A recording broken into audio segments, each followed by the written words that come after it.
Why did that happen?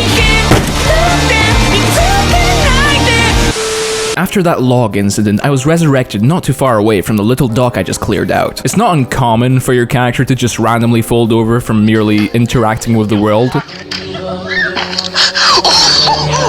I honestly can't remember if this was much of a problem when the game first came out, so I'd be willing to sock it up to new hardware trying to run a game from 2008 that makes the physics spaz out from time to time. Speaking of which, Crysis has a lot of interactable physics objects, some to the point of absurdity. There are a lot of really cool features, such as trees breaking and falling down because of explosions and bullets. This in particular is really cool because a lot of the fighting done in this game is in or around jungles. Spraying at enemies from a distance and watching the trees around them falling down feels absolutely halal. Then there's the stuff you can throw, like barrels of the explosive variety, or these big heavy drills or whatever the fuck they are. But then there's the really silly shit. Is my experience really improved that much by being able to pick up this newspaper? What am I even gonna do with it? Throw it at someone? The answer is always yes.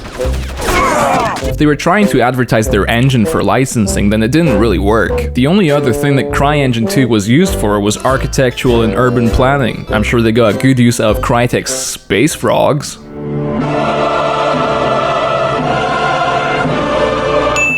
Now this, I can confirm, was in the game since the very beginning. I remember launching these frogs back to Planet X fondly.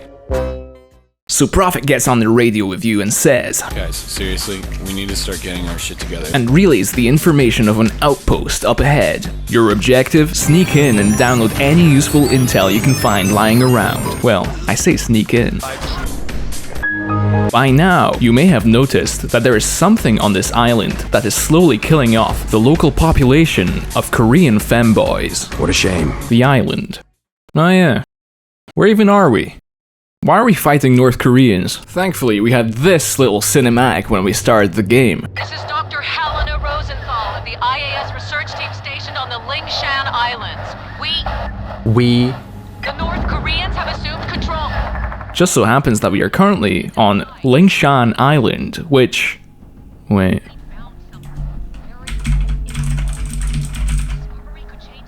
What? Okay, so hear me out. So there's two different possible realities here that are both equally ridiculous. If we were to go by the location of the real Lingshan Island, then we've got this tiny little problem. Yeah, I don't think the North Koreans would be crossing the Yellow Sea to take over territory from fucking China. The game, however, does call it the Lingshan Islands, plural. And if we go by the game's wiki, then we can assume that these are fictional islands near the coast of the Philippines. This doesn't make any more sense than the Chinese option.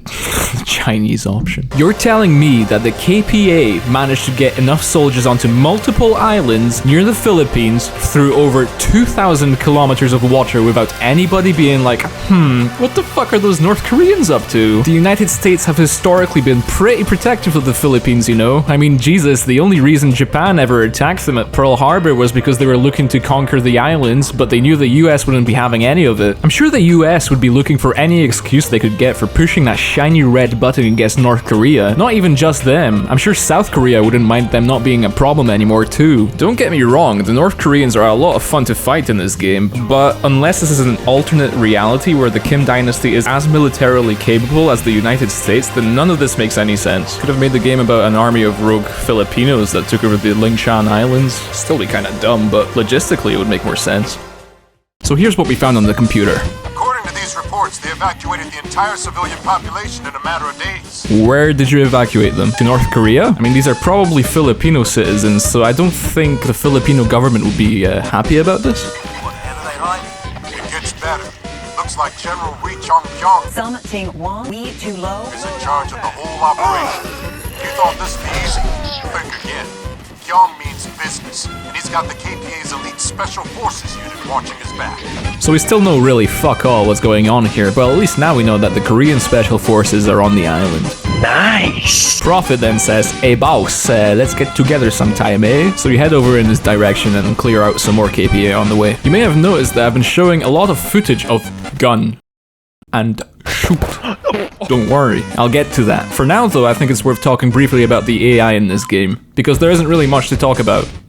It's kinda shit. I've seen a lot of people bashing the AI in Crysis over the years, and okay, they weren't exactly touched by the hand of God. They love getting stuck in places, they have a tendency to walk up towards burning vehicles and killing themselves. But how many examples of stellar AI can you really think of from 2008 and before? The AI in COD games was pretty stupid, and that's with all of the heavy scripting that those games had. Sure, you get some outliers like the SWAT games, but for tactical shooters like that, you rely heavily on your teammates to not get stuck on walls and to be wiped out by one guy with a pistol. On hard difficulty, the AI in Crysis is still a worthy challenge, just for the fact of how outnumbered you are all the time. There's a crusty video from 2008 that already did all the work when it comes to analyzing the KPA AI in Crysis. That's all I'll say for this section. I'll link the video in the description. After taking the world record for most cliffs traversed within 60 seconds, you meet up with the rest of your crew. About time you showed up. You believe this? No, that's not quite right, is it? Looks like someone had a little trouble parking their boat. We seem to have hit a dead end. I've lost our secure channel to JSOC.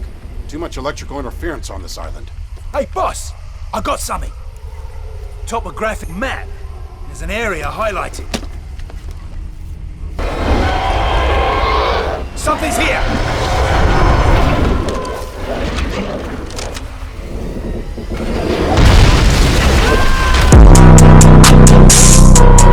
Oh no, they grabbed Jester. Now it makes sense why he was standing so far away. Let's chase after him, maybe we can... and he's dead. So long, me boy. You're gonna be mystery meat now. At least he was kind enough to leave us some ammo. Fuck, alright. We're over 18 minutes into the series and I haven't talked about the guns yet. Get ready for some full spectrum autism, because this one's gonna take a while. Blind man standing on the corner. Crysis commits a terrible sin, and it's one that could have been easily fixed in a number of different ways. You're given this gun at the very beginning of the game, the Scar, arguably the best gun in the game, and one that you will struggle to find ammo for constantly through the entire playthrough. The Scar is just plainly better in every way than the scuffed version of the AK that the Koreans carry, the FY71. Just how much better is it? It has notably less recoil, yet a higher rate of fire, a large magazine, the iron sights are better, and best of all, it seems to do more damage than the AK-2. At first I thought maybe the Scar just has a higher DPS value because of its fire rate, but no. The Scar can kill an enemy with just one shot through a helmet, whereas the AK will dink it off instead. This is probably more subjective too, but I think that the Scar just sounds so much better than the AK.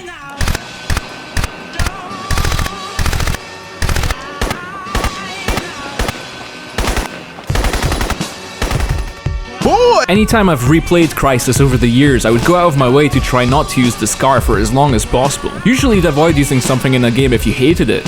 Not in Crysis. You avoid using the Scar because you know you can count on one hand the amount of times you can find more ammo for the fucking thing in like 6 to 8 hours that it takes to finish the game. This shouldn't be a thing. And the worst part is that it could have been avoided very easily. What happened at the start of the game again? Hey, you. You're finally awake. No, not this early. What the hell? You see that? Nomad tank! He lost the chute! Oh yeah, your parachute gets knocked off. Would it not be reasonable for your rifle to also get knocked off? It's not like you have to go very far before you find your first AK, and you still have your pistol. You could have given the Scar to the player for the first time at the start of the Marine Assault. That way the player would have had a shiny new toy to play with. And what do you know? That's also the area with the most ammo for the fucking gun too. What makes this even worse is that you're limited to only 2 rifle slots. One of them is always going to be carrying the Scar if you've played the game before, so what are you going to take for your second one? The Gauss rifle is very powerful, but you can only carry 20 spare rounds for it at any given time. The shotgun is only really useful later. There's going to be a part 3 at this point. You might as well use the Scar in single shot mode with a scope instead of using the sniper rifle, and the SMG, well, it's not great. The game could have seriously used even just one more rifle slot. I mean, they have the excuse for it. I could believe that someone wearing that hunk of junk carry some extra gear on them. What am I fucking doing? Then there's also the fact that the rocket launcher carries a really awkward amount of missiles, which can't be reloaded. It always takes 2 missiles to kill a helicopter, so you're always left with one that can't really blow anything useful up other than maybe a truck. So yeah, weapons in this game are kinda scuffed. I've never really heard anyone talking about it, so it's nice to get off my chest. Actually, one more thing. Silencers in this game sound like fucking shit. You come up to an outpost and find it devastated by the same machine that just killed Jester. After some digging, Prophet finds intel about a town not too far away where the Koreans are keeping 2 scientists hostage. You're tasked with getting them out of there. There are 2 types of men out there. The first will take the car just down the road and drive straight towards the town, potentially getting into numerous gunfights along the way. Then there are the smooth men like myself, who realize that maritime law is just a social construct. Swim too far out, however, and... But enough fooling around, we have a job to do. Time to sneak in. Undetected. This minefield should be no problem at all. Just walk past here and... oh. Listen to that. Listen to what? It was fucking silent. The game just crashed. I want you to subscribe to me. Scav Merchant Hub. On YouTube, thank you, cringe. Bye.